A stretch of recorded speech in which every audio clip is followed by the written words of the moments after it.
৯ বছরের ভালোবাসার সম্পর্ক ছিল। ৯ বছর মানে শুধু একটা সময় নয়, হাজারটা সকাল, হাজারটা রাত, অগণিত স্বপ্ন, অপেক্ষা আর ভালোবাসার স্তূপ। ভালোবাসার মানুষটা সৌদি আরবে থাকতেন। দূরে থেকেও প্রতিদিন ভিডিও কলে কথা হতো, ঝগড়া হতো, অভিমান হতো, আবার মায়ায় ভরা ভালোবাসা দিয়ে ঠিকও হয়ে যেত। তারা কখনো সরাসরি দেখা করতে পারেননি, অথচ আত্মার ভেতর ভরে নিয়েছিলেন একে অপরকে। কিন্তু নিয়তি কতটা নিষ্ঠুর হতে পারে জানো? সেই মানুষটা হঠাৎ একদিন সড়ক দুর্ঘটনায় মারা গেল, অথচ আপু এই খবর পান মৃত্যুর 3 দিন পরে। কল্পনা করো, 3 দিন ধরে তিনি বসেছিলেন ভালোবাসার মানুষের জন্য কলের অপেক্ষায়। ভেবেছিলেন হয়তো রাগ করেছে, হয়তো অভিমান করেছে, তাই কল করছে না।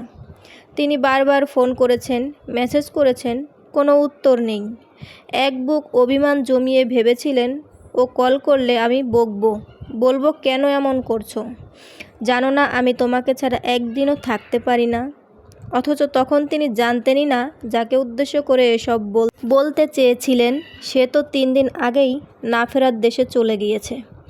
সবচেয়ে কষ্টের কথা হলো, মৃত্যুর আগে ওনার ভালোবাসার মানুষটি তাকে ভিডিও কল করেছিলেন, মেসেজও দিয়েছিলেন, কিন্তু আপু ঘুমিয়ে থাকায় ধরতে পারেননি। ঘুম থেকে উঠে রিপ্লাই দিয়েছিলেন, অথচ সেই রিপ্লাই আর কোনোদিনও পড়া হয়নি। আফসোসের জ্বালা আজও ওনার বুক ছিঁড়ে খায়। শেষবার দেখার সুযোগটাও হারিয়ে গেল।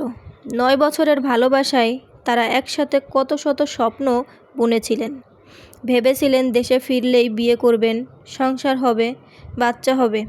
আপু বলেছিলেন প্রথমবার দেখা করতে এলে আমার জন্য ফুল নিয়ে আসবে। ওনার ভালোবাসার মানুষ হেসে বলেছিলেন, হ্যাঁ ফুল আনবো, আর তোমাকে শক্ত করে জড়িয়ে ধরে বলবো খুব ভালোবাসি তোমায়। কিন্তু সেই দেখা আর হলো না।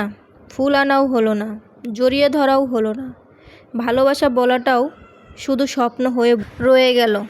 তাদের সম্পর্কের কথা 2 পরিবারের সবাই জানত, সবাই মেনে নিয়েছিল। দেশে ফিরলেই বিয়ে হওয়ার কথা ছিল, অথচ হলো না বিয়ে, হলো কেবল মৃত্যু। ওর লাশটাও দেশে আনা হলো না। মদিনার জান্নাতুল বাকিতে তাকে চিরনিদ্রায় শুইয়ে দেওয়া হলো। আপু চাইলেও শেষবার প্রিয় মানুষটার মুখটা একবারও দেখতে পারলেন না। জানো, ওনার ভালোবাসার মানুষটি তাকে একদিন বলেছিলেন, তোমার সাথে আমার রক্তের সম্পর্ক নেই, তবে আত্মার সম্পর্ক আছে। আমি তোমার প্রেমে পড়িনি, আমি তোমার মায়ায় পড়েছি। আজ সেই মায়া, সেই ভালোবাসা, সেই সম্পর্ক যেন মৃত্যুর পরেও বেঁচে আছে আপুর বুকের ভেতর। 9 বছরের কত স্মৃতি, কত ঝগড়া, কত অভিমান, কত শাসন, সবই আজ শুধুই স্মৃতি। কিন্তু সেই স্মৃতির ভার একটা অসহনীয় যে বুক ভেঙে কান্না না করে থাকা যায় না। একটি আপুর সাথে ঘটে যাওয়া সত্য ঘটনা। ভয়েসটা দিতে দিতে বৃষ্টি চলে আসলো, তাই নয়েজ আসতে পারে।